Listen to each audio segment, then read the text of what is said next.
Hello viewers, मैं हूं फ़खर यूसुफ़ज़ई और आप देख रहे हैं डिबेट विद फ़खर। डिबेट में मेरे साथ होंगे सीनियर एनालिस्ट और political commentator from India Sumit Peer साहब। Thank you very much sir for joining the show. Thank you Fakhar भाई, thanks for the invitation. Sumit ji, 2-3 चीज़ें हैं। वैसे तो हमारा जो रीजन है जिसमें आप भी हम भी रहते हैं, एशिया का, यहाँ पे कुछ ना कुछ तो वैसे चलता रहता है मोस्ट ऑफ द टाइम। लेकिन इस वक्त एक तो आप लोगों के डॉक्टर जयशंकर साहब हैं। वो जियोपॉलिटिक्स के हवाले से वैसे फ्लोर ऑफ द हाउस उन्होंने रशियन ऑयल की भी बात की जो बहुत ज्यादा हो गई। पाकिस्तान में भी अब ये आवाजें आ रही हैं कि जी हम भी बात कर रहे हैं और हम इंडियन रेट पे तेल लेंगे उनसे। बल्कि कल हमारे एनर्जी के एडवाइजर मुसद्दिक मलिक साहब ने बाकायदा प्रेस कॉन्फ्रेंस की कि भाई हमारी बातचीत उनसे हो गई और अब शायद ये बात आगे बढ़े। एक तो ये बात है। इसके साथ साथ शी जिनपिंग जो प्रेसिडेंट ऑफ चाइना है, उनका एक बहुत इंपॉर्टेंट विजिट है सऊदी अरेबिया का, और वहां पे और बहुत सारे कंट्रीज भी शिरकत कर रहे हैं। लेकिन अमेरिका को रिप्लेस करना चाहता है सऊदी अरेबिया। क्या समझते हैं? क्योंकि एमबीएस जिस तरीके से नरेंद्र मोदी जी को कहते हैं कि ये मेरे भाई हैं, तो यकीनन वैसे वो नहीं कहते, वो जो बात कहते हैं वो करते भी हैं। तो क्या आपको लग रहा है? दूसरी तरफ अफगानिस्तान का इशू है। आप लोगों के एनएसए जो है, अजीत डोवल साहब ने एक बहुत बड़ी कॉन्फ्रेंस की है न्यू दिल्ली में। अब उज्बेकिस्तान कजाकिस्तान में कॉन्फ्रेंस होने वाली है। क्या चल रहा है? थोड़ा सा जयशंकर साहब से शुरू करेंगे, फिर शी जिनपिंग साहब, जी और जी फिर जी जो है वो अफगानिस्तान इशू पे जाके फिर अपना इख्तिताम करेंगे। लेकिन पहले डॉक्टर जयशंकर साहब जो कह रहे हैं कि जियो पॉलिटिक्स से ज्यादा जो है बाकी चीजें बड़ी इंपॉर्टेंस रखती है, और अब उसको शायद वो और तरीके से उसको हैंडल कर रहे हैं और लेके आ रहे हैं मार्केट में। देखिए फखर भाई, शो पे बुलाने के लिए धन्यवाद। आज एक बहुत इंपॉर्टेंट डेवलपमेंट हुई है हमारे पार्लियामेंट में। डॉक्टर जयशंकर साहब किसी सवाल का जवाब दे रहे थे। और देखिए, पहले क्या होता था, फॉरेन अफेयर्स, एक्सटर्नल अफेयर्स को एक अलग मिनिस्ट्री माना जाता था। ये अलग दुनिया है, बिल्कुल। इससे हमारी कोई पॉलिटिक्स पॉलिटिक्स नहीं चलती। ये विदेश बिल्कुल। है, विदेश मंत्रालय, फॉरेन, जी। नथिंग टू डू जी, विद जी। लोकल। ये बाहर बाहर, ये बाहर इधर उधर ही घूमते हैं ये बस। बॉर्डर से बाहर की हाँ, कहानी बॉर्डर होगी। से बाहर की कहानी है। डॉक्टर जयशंकर साहब ने बहुत उम्दा स्टेटमेंट दिया। उन्होंने कहा जो फॉरेन अफेयर्स मिनिस्ट्री है या फॉरेन अफेयर्स का जितना भी वो व्हाट यू कॉल द तंत्र है, ये कोई एक्सटर्नल या इंडिया के बाहर इनका लेना देना नहीं, इनका इतना ही इंडियन डोमेस्टिक लैंड से भी लेना देना है। क्योंकि आज जो जियो पॉलिटिक्स है वो डोमेस्टिक पॉलिटिक्स को भी कंट्रोल और डिटरमाइन करती है काफी हद तक। ये उनके स्टेटमेंट था। कैसे? बोला आज आपको सप्लाई मिलेगी नहीं मिलेगी, जियोपॉलिटिक्स डिटरमाइन करती है। आपको रॉ मटेरियल मिलेंगे नहीं मिलेंगे, जियोपॉलिटिक्स डिटरमाइन करती है। जी। आपके गुड्स पे मार्केट का एक्सेस मिलेगा नहीं मिलेगा, जियोपॉलिटिक्स डिटरमाइन करती है। आपको टैरिफ क्या मिलेगा, जियोपॉलिटिक्स डिटरमाइन करती है। आपसे कौन खरीदेगा कौन बेचेगा, जियोपॉलिटिक्स डिटरमाइन करती है। आपकी एनर्जी नीड्स आएंगी नहीं आएंगी, जियोपॉलिटिक्स डिटरमाइन करती है। किस प्राइस पे आएंगी, जियोपॉलिटिक्स डिटरमाइन करती है। इवन दवाइयों की एपीआई तक जियोपॉलिटिक्स डिटरमाइन करती है। मतलब मैं ये एग्जांपल बता रहा हूँ। एग्जैक्टली। तो सप्लाई चेन से लेके बेचना, market, tariff, access to markets, access to goods, access to services, तो मैन एंड मोबिलिटी पैक्स। अभी जो ये अभी मोबिलिटी पैक्ट हम कर रहे हैं भाई, जिसमें हम what do call this technology और मोबिलिटी पैक्स जो होते हैं, जिसमें हम टेक्नोलॉजी का भी आदान प्रदान होता है और मैन पावर का भी आदान प्रदान होता है। अभी जैसे हमने कल जर्मनी के साथ साइन किया। तो ये सब जियो पॉलिटिक्स डिटरमाइन करती है। वो कहीं ना कहीं डोमेस्टिक चीजों को असर करती है। तो आज हम ये नहीं कह सकते कि भाई मैं मतलब जियो पॉलिटिक्स यार ठीक है, इनका ही काम है, कुछ कुछ कर रहे हैं ईरान इराक के साथ, हमें कोई मतलब नहीं। नहीं, वो जो ईरान इराक के साथ या सऊदी के साथ या यूएस के साथ या बहरीन के साथ या यमन के साथ होगा या अफ्रीका के साथ होगा, उससे आपकी और मेरी जिंदगी भी इम्पैक्ट हो रही है। बिकॉज जितनी ये फखर भाई, ये कह रहा हूँ 2 साल पहले मैंने आपके शो पे बोला होगा, जितनी आपकी इकोनॉमी बढ़ती है उतना जियो पॉलिटिक्स और इम्पोर्टेंट होता जाता या। है। And this is what doctor Jaishankar tried to communicate on the floor of the house. क्योंकि ये कोई अलग से कोई डिपार्टमेंट नहीं चल रहा आइसोलेशन में। It is very much part of the current dispensation in a way, and it also impacts your life equally. तो ये एक बड़ी चीज है जो हमें समझनी पड़ेगी। जी। राइट। तो एक अच्छा, बिल्कुल डॉक्टर जयशंकर साहब ने तो खैर रशियन ऑयल की भी बात की। वो एक्सटर्नल अफेयर के मतलब गुरु अब माने जाते हैं मेरे ख्याल में। मैं ये कहूँ तो गलत नहीं होगा। सिर्फ दूसरी तरफ जिस तरीके से अभी नेशनल सिक्योरिटी एडवाइजर ने एक कॉन्फ्रेंस बुलाई थी जिसमें 4 या 5 6 ममालिक के सिक्योरिटी एडवाइजर्स आए और अफगानिस्तान के हवाले से थी, और काफ़ी सारे कंसर्न्स भी शो किए गए। लेकिन ये भी एक खबर आ रही है कि Hindustan is ready to invest in Afghanistan. एक बहुत बड़ी चीज है मेरे ख्याल में। मैं इस्लामाबाद में बैठ के जब ये सुनता हूं तो एक बहुत बड़ी खबर है ये। जी मैम। क्या क्या करना चाहता है हिंदुस्तान? एक तो ये कि उनके कंसर्न्स, क्या तालिबान के साथ हालात बहुत बेहतर हो गए हैं हिंदुस्तान के, या अब तालिबान को लगा है कि भाई इसके बगैर सर्वाइवल नहीं है, करना पड़ेगा, हाथ मिलाना पड़ेगा और बात जो भी होगी, लाजमी सी बात है, बातचीत होगी तो फिर बात आगे बढ़ेगी। क्या हो रहा है? देखिए फखर भाई, पहले जो आपने रशियन ऑयल की बात की उस पर बोलूं, रशियन ऑयल जी। 150 million dollars per day, $4.5 billion per month, $54 billion per year, $54 billion. ये आप पैसा बचा रहे हो, और आप सारा पैसा दे रहे हो रुपये में, डॉलर नहीं दे रहे हो आप रशिया को। 40% तेल और 40% कोयल मोटा मोटा अभी रशिया से आ रहा है। तो ये, इसके कारण जो डोमेस्टिक में महंगाई कम हो रही है। अगर आज रशियन ऑयल नहीं होता तो $200 का बैरल होता, तो और आपको इतना फॉरेन एक्सचेंज देना पड़ता, तो कहीं ना कहीं आपकी और मेरी जेब भी कटती उससे। वो नहीं कट रही है, it is courtesy to Russian oil. अब आप ईवीज की बात करो, ईवीज का लिथियम कहाँ से आएगा? लिथियम आपने अर्जेंटीना से बात की। आज आप बात कर रहे हो कि रुपये को फ्री ट्रेडिंग करेंसी बनानी है, मतलब इंटरनेशनल ट्रेडिंग करेंसी बनानी है। जब आप एफटीएस कर रहे हो, रुपये ट्रेडिंग की बात करो, तभी तो वो हो रहा है। मतलब मैं ये कह रहा हूँ कि ये जो आप 2 लाख किलो सोना ले रहे हो, और अगर वो यूएई से आप ले रहे हो सर, इसमें रुपयों में, यहाँ जियोपॉलिटिक्स आती है, यहाँ एक्सटर्नल अफेयर्स आता है। तो एक्सटर्नल अफेयर्स और जो इंडियन मिशनरीज है और जो डिप्लोमेट्स है, उनका रोल हर जगह है। और मुझे ये दिख रहा है आने वाले टाइम में उनका रोल बढ़ेगा, क्योंकि जितना हम इकोनॉमी बड़ी होंगे उतना इनका रोल बढ़ता जाएगा। पहले आप एक 10 के नीचे हो तो इनका रोल ही नहीं होता ज्यादा कुछ। जैसे आप टॉप 10 में आने लगते हो और ऊपर जाने लगते हो, टॉप 3 में तो रोल है ही है। टॉप 3 में इनके रोल के बिना कुछ नहीं होगा। एक टाइम मतलब इंडिया में ऐसा माना जाता था, अब भी माना जाता है कि होम मिनिस्ट्री सबसे पावरफुल है अब भी। पर मुझे लगता है 10 years down the line that will not be the case. The things will change 10 years down the line. अब आते हैं आपके दूसरे सवाल पे। रशियन ऑयल तो फखर भाई एक छोटा सा चीज है, जस्ट वन पेग। तो अभी हम अभी दूसरे, और इम्पैक्ट मैंने गिवन ही दिया कितना बड़ा है, छोटी सी चीज बिल्कुल, कहने को नो डाउट, नो है, डाउट, बहुत छोटे बड़ी चीज़ है। इम्पैक्ट। अच्छा अब अच्छा, आते हैं फखर भाई, ये जो दूसरा जो अफगानिस्तान वाला एनएसए है। वाला हाँ हाँ हाँ, अजीत डोभाल बिल्कुल। साहब वाला। देखिए, कल एनएसएस की मीटिंग हुई थी। अब क्या है, इंडिया की जो पॉलिसी है वो कन्फाइंड नहीं है अपने इमीडिएट नेबरहुड तक। उज्बेकिस्तान, ताजिकिस्तान, किर्गिस्तान, इन यहाँ से लोग आए थे, इन 5 बिल्कुल। कंट्रियों से लोग आए थे। ये है हमारा फार ईस्ट, राइट। और हम इसको ऐसे देखते हैं कि भाई हमारी जो फॉरेन पॉलिसी है, ये कहीं पाकिस्तान, अफगानिस्तान और चाइना तक ही लिमिटेड नहीं है। पाकिस्तान और या चाइना, पाकिस्तान चाइना तक ही लिमिटेड नहीं है जिनसे हमारा बॉर्डर लगता है। We are going beyond the borders, China के पार और यहाँ पाकिस्तान के पार। अब जी। सेंट्रल एशियन ममालिकों में हम अपना रुतबा बना रहे हैं, हम अपना ओहदा बना रहे हैं। कल ये जो बात हुई थी उसमें ये बात हुई थी, देखो भाई, टेररिज्म में देखिए 3 बातें हुई थी। मैं इन समरी में बताऊं तो टेररिज्म में 3 बड़ी चीज है। एक, जो टेररिस्ट बनाता, जो उसको ट्रेनिंग देता, जो उसको क्लाशनिकोव देता, वो टेररिस्ट सपोर्टर है। जी। दूसरा, उससे भी खतरनाक है, जो टेररिज्म को पैसा देता है, क्योंकि बिना पैसे के टेररिज्म चल नहीं सकता।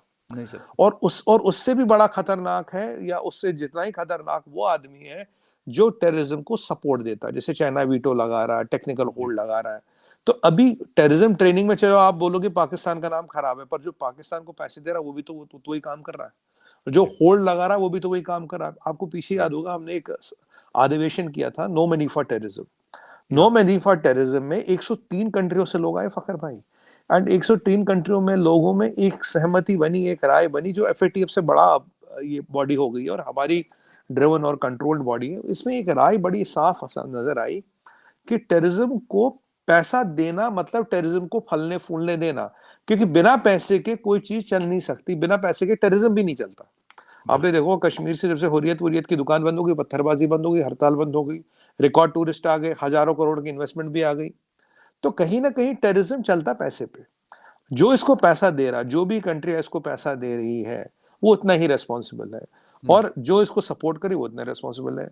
अब अगर टेररिज्म को रोकना है तो इसका पैसा रोकना पड़ेगा। जब तक पैसा नहीं रोकोगे, देखो फर्स्ट और थर्ड स्टेज है। पहले आपने टेररिस्ट बनाया, चाइना ने उसको सपोर्ट किया। बीच में जो टेररिस्ट चल रहा 30 साल से, इसके पैसे जो दे रहा है ना, उसका भी उतना ही बड़ा रोल है। जब तक टेररिज्म को पैसे नहीं रोका जाएगा तब तक दिक्कत होगी। और उन्होंने ये भी बोला था कि जो अफगानिस्तान में सूरत है, जो रेजिम है, इसके कारण इस खित्ते में टेररिज्म का थ्रेट बढ़ गया है। इसके कारण इस खित्ते में टेररिज्म का थ्रेट बढ़ गया, क्योंकि काफी टेररिस्ट ऑर्गेनाइजेशंस अफगानिस्तान में खुलेआम काम कर रही है। बिल्कुल। और वहां नॉर्को डॉलर तो हमें पता ही है क्या है। राइट, नार्को डॉलर है, बाकी सारे काम होते हैं बिल्कुल। कि कहीं ना कहीं रिजीम, और यही अमित शाह जी ने जब ये no money for terror conference हुई थी उसमें भी हाँ, उन्होंने साफ कहा था कि change of regime in Afghanistan has increase the risk of terrorism in the region. अब यहाँ डर क्या लग रहा है, डर ये भी लग रहा है कहीं चाइना इनके साथ कोई साठ गांठ करके इनको यूज ना कर ले। हाँ, मतलब ये बिल्कुल पॉसिबिलिटी सही। आप आपके आपके देखिए, आपके भी अब फुल फ्लेजेड वॉर होगी, तहरीक तालिबान ने डिक्लेयर कर दिया, कोई हुँ, सीज फायर नहीं, कोई ट्रूस या नहीं है। तो कहीं ना कहीं, जबकि इमरान खान साहब ने कहा था भाई shackles have been broken, Afghanistan has been liberated, पर वो सच्चाई समझ नहीं आ रही है। ये सब बिल्कुल। यहाँ चल रहा है। और यहाँ एक और अच्छी खबर भी है, पॉजिटिव न्यूज ये है कि तालिबान ने हमें कहा है कि भाई आप जितने भी आपके इंस्टॉल्ड प्रोडक्ट्स जो रुक गए थे यहाँ पे, आप उनको चालू कीजिए, हम आपकी प्रोटेक्शन की गारंटी लेते हैं, हम आपको प्रोटेक्शन देंगे, आपके आपके लोग की प्रोटेक्शन हमारी है। अब देखिए इस दौरान भी हमने फखर भाई 5 लाख वैक्सीन भेजी, 6 लाख फिर भेजी, जो अफगानी ईरान भाग गए थे उनको भेजी। हुँ, हमने 75,000 टन वीट भी भेजा, राइट। तो वीट भी भेजा, दवाई भी भेजी, जो भी ह्यूमैनिटेरियन एड था हम भेजते रहे। जी, जी। और हमने एक और बात अच्छी की थी जो हम पहले भी डिस्कस कर चुके हैं, हमने तालिबान के साथ पूरा दरवाजे बंद नहीं किए थे, कुछ खिड़कियां कुछ रोशनदान खुले रखे थे, बिल्कुल। एम्बेसी को शट डाउन नहीं किया था, एक छोटे स्टाफ पे लाके रख दिया था।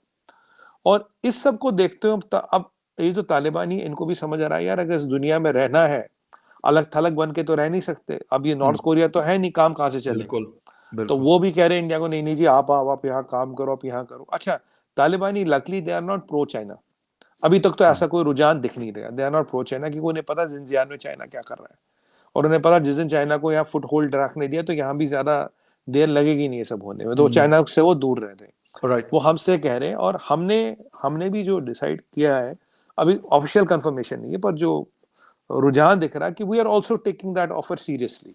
तो हमारी diplomacy of not closing all the links with Taliban seems to be working, because we don't want Taliban to work against India, we don't want them to work against India. वो प्रो भी ना, वो न्यूट्रल रहे।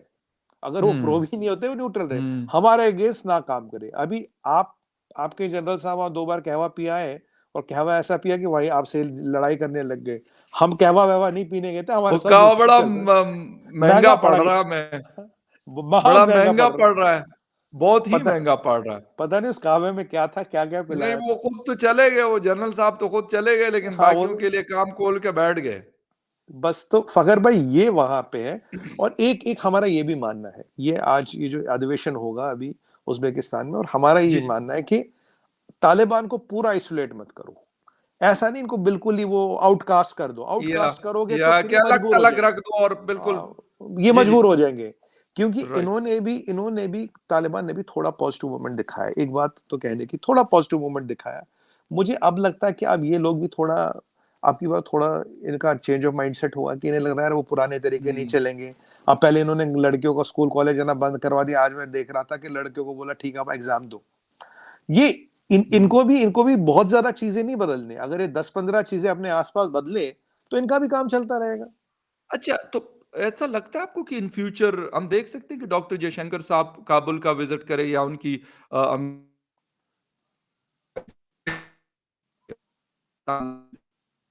हाँ Fakhar, hello, hello, hello, hello,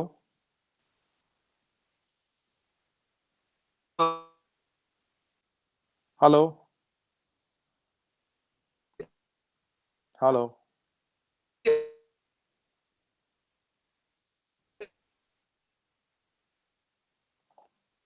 hello, hello.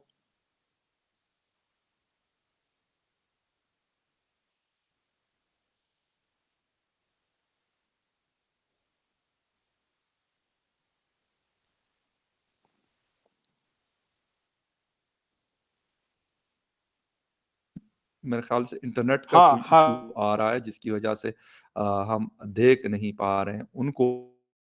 वो दोबारा हमारे साथ जुड़ते हैं, तो फिर उसके बाद हम अपने शो को आगे बढ़ाएँगे। बहुत एक इम्पोर्टेंट चीज़ है और वो है कि जिस तरीके से अफ़गान तालिबान कुछ हेल्प माँग रहे हैं इंडिया से, उस हवाले से हम बात कर रहे हैं और ग़ालिबन सुमित जी को हमारी आवाज़ अब सुनाई हाँ दे रही बिल्कुल होगी। बिल्कुल, अच्छा अब सुमित जी, मैं बिल्कुल। जी, जी। मैं एक सवाल मेरा ये था कि हम फ्यूचर या नियर फ्यूचर में हम ये देख सकते हैं कि डॉक्टर जयशंकर साहब आमिर खान मुत्तकी जो वहाँ के फॉरेन मिनिस्टर हैं, उनसे कोई मीटिंग या दौरा काबुल या इस तरह की कोई चीज़ हम हमें देखने को मिल सकती है या कोई और फॉरेन ऑफिशियल्स जो है फॉरेन ऑफिस के कोई ऑफिशियल विजिट कर सकते हैं काबुल को?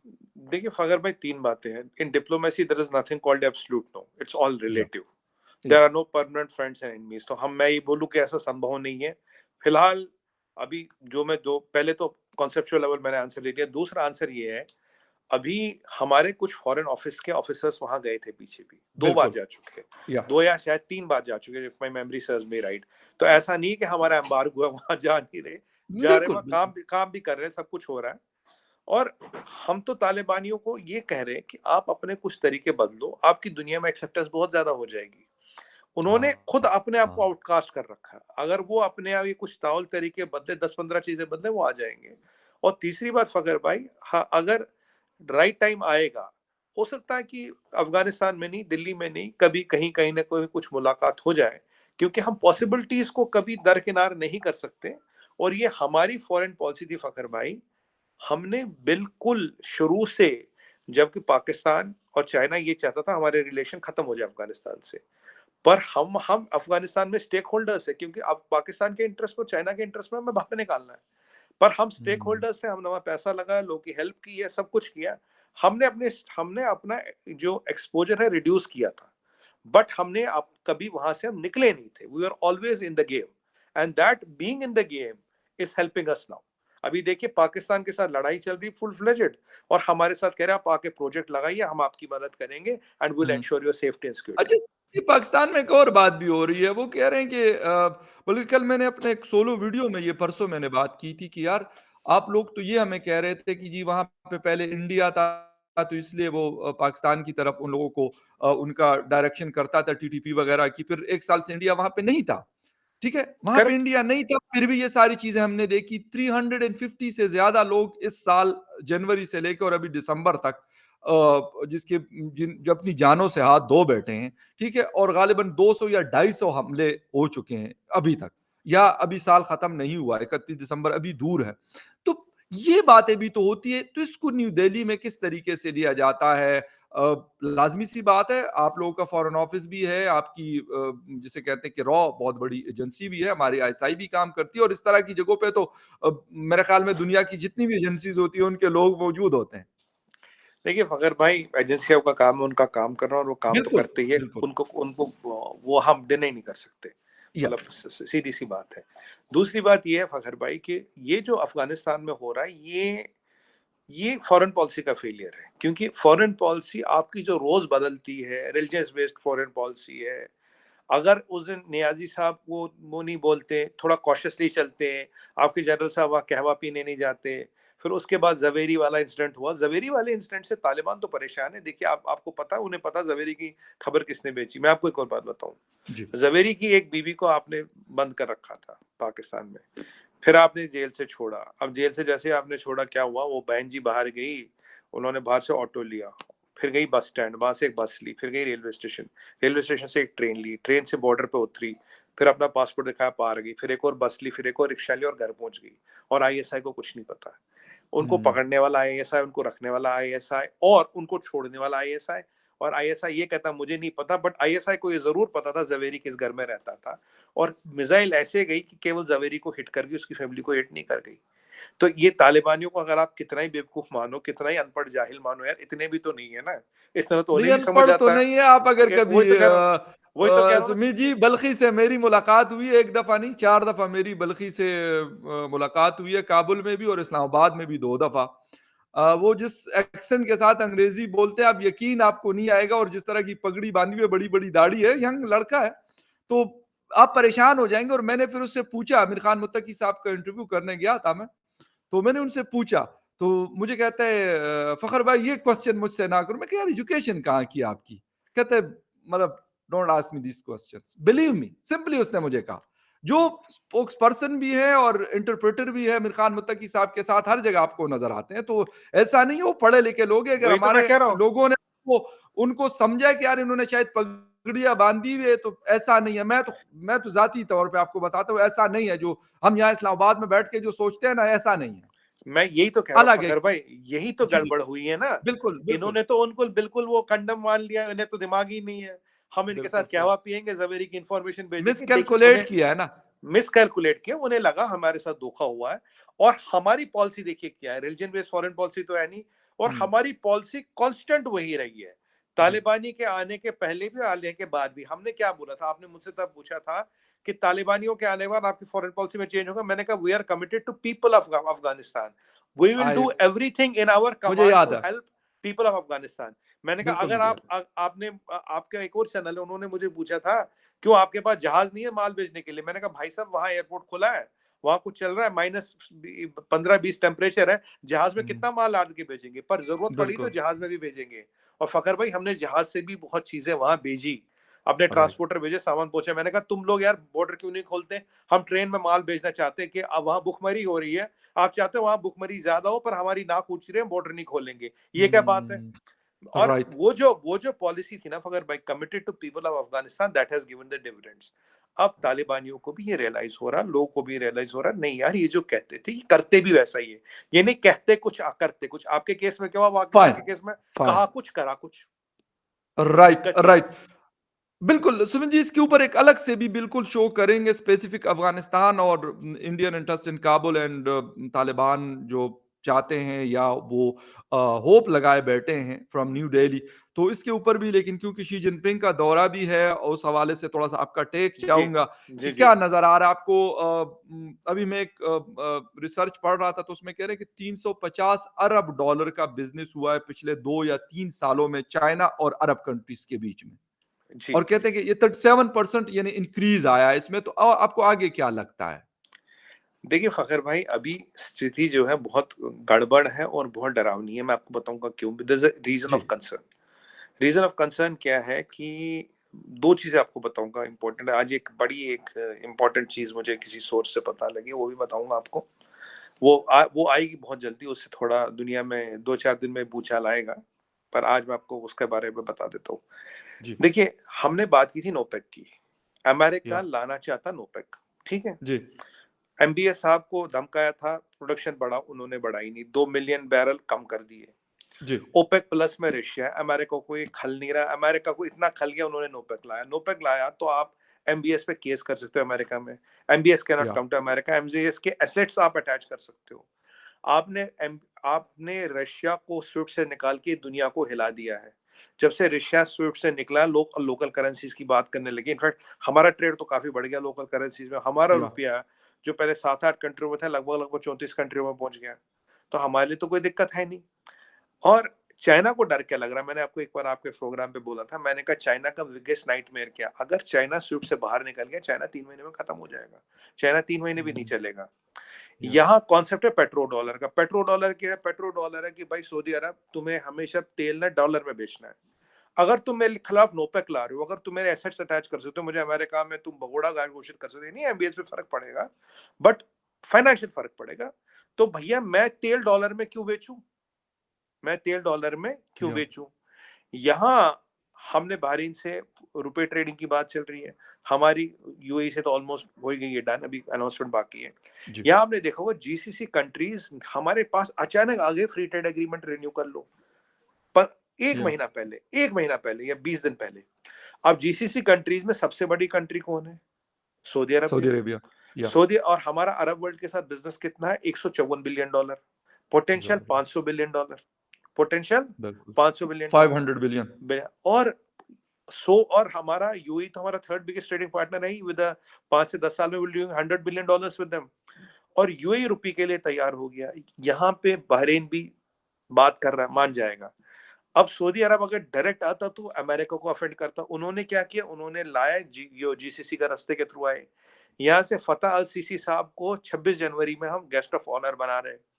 इजिप्ट के पास क्या फखर भाई, इजिप्ट के पास है नेचुरल गैस और तेल दोनों है। बिजनेस कोई ज्यादा नहीं है, 7 बिलियन का, पर आने वाले टाइम में बढ़ेगा। बढ़ सकता है, राइट। बिल्कुल। तो यहाँ पे इजिप्ट आ गया, यहाँ से बहरेन आ गया, यहाँ से यूई आ गया। अब एमबीएस ने क्या किया, मैं डायरेक्ट आऊंगा तो अमेरिका थोड़ा लफड़ा हो जाएगा, तो मैं जीसीसी के थ्रू आता हूँ। जीसीसी में जब भी ट्रेड एफटीए की बात होगी, अच्छा ये ठंडे बस्ते में पड़ी थी एफटीए की बात, ये जीसीसी कंट्रियों ने शुरू की है अभी। जब जैसे ये आया तो मैं आपके किसी चैनल पे था, तो मैंने कहा देखिए जी ये सऊदी अरब का हाथ है, आप देखेंगे अभी आने वाले में टाइम में क्या होगा।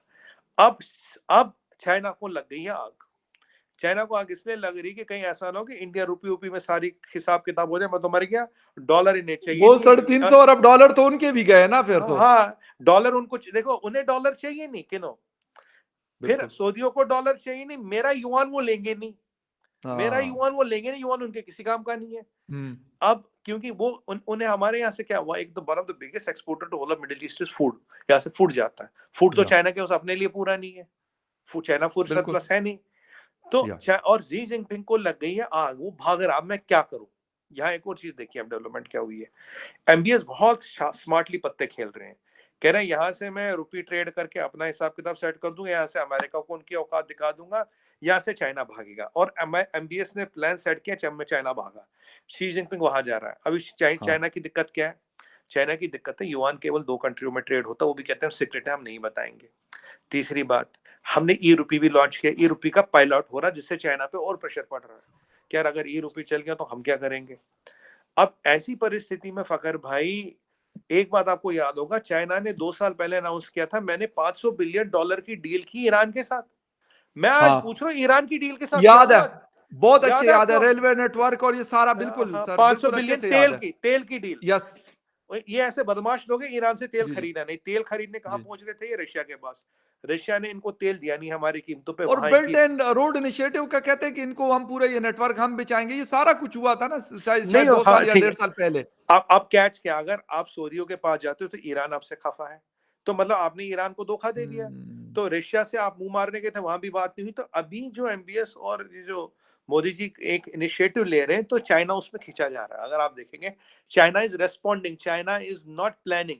प्लानिंग होती तो 3 चीजें होती। पहली बात, डील तब सऊदी अरब से होती, ईरान से नहीं होती।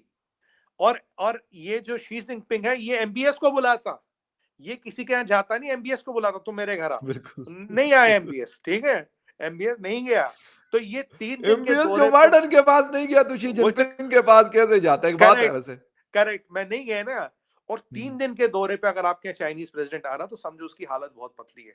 चाइना में 100 यूनिवर्सिटियों में रिवोल्ट, हर प्रोविंस में रिवोल्ट।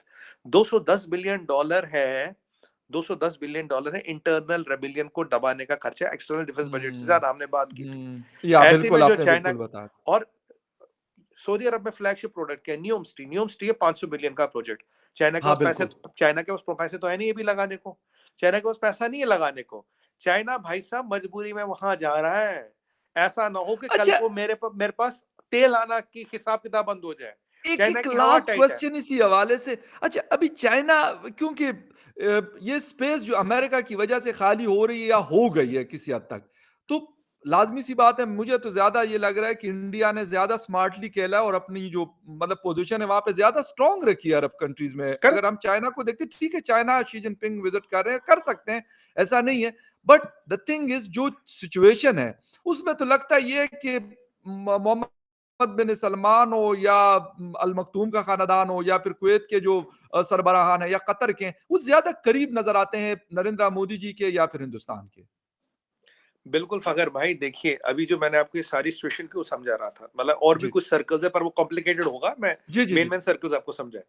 आप जानते हैं कि मेरा, जब मैं एनालिसिस करता हूँ तो मैं हर चीज को ध्यान में लिख के करता हूँ कि बिल्कुल। अब ये जो मैं आपको चीजें बता रहा था, ये क्यों बता रहा था, बिकॉज जी, we are proactive, China is reactive. पहली बात समझिए, अगर कोई स्ट्रेटजी बनाएगा वो गॉट इट। प्रोएक्टिव होगा, हमें रिएक्टिव होना पड़ेगा। अब हम प्रोएक्टिव, वो रिएक्टिव है। देखिए, पहली बात ये है। दूसरी बात, अब चाइना की फॉरेन पॉलिसी आपकी जैसी हो गई है, पूछो कैसे। पाकिस्तान की फॉरेन पॉलिसी का, जो हिंदुस्तान का दुश्मन है वो मेरा दोस्त है बाय डिफॉल्ट, हमें कोई मतलब नहीं जो भी। अब अब चाइना क्या कर रहा है, चाइना में देखिए, जी जी। चाइना वही कर रहा, जो अमेरिका का दुश्मन है वो मेरा दोस्त है। पहले उसका दुश्मन था ईरान, ईरान से दोस्ती कर ली। फिर बिल्कुल दुश्मन था साउथ कोरिया, साउथ कोरिया से दोस्ती कर ली। बिल्कुल। North Korea, sorry. फिर नॉर्थ दुश्मन नॉर्थ। हो गया, अब दुश्मनी बन रही है किससे, सऊदी अरेबिया। सऊदी अरब से, उससे दोस्ती कर ली। सीरिया अमेरिका का दुश्मन, उससे दोस्ती कर ली। यमन हाँ। अमेरिका का दुश्मन, उससे दोस्ती कर ली। बट ये जो चाइना बोल रहा, I2U2 में हम हैं, I2U2 में हम हैं, ये वाला पॉइंट वो कंप्लीटली भूल गया। उसको लग रहा है कि मिडिल ईस्ट पे मेरा ग्रिप जो है वो कम हो रहा है और उस ग्रिप को भजा तेज करने के चक्कर में घूम रहा है। ये कहानी है फखर भाई। Hello hello hello hello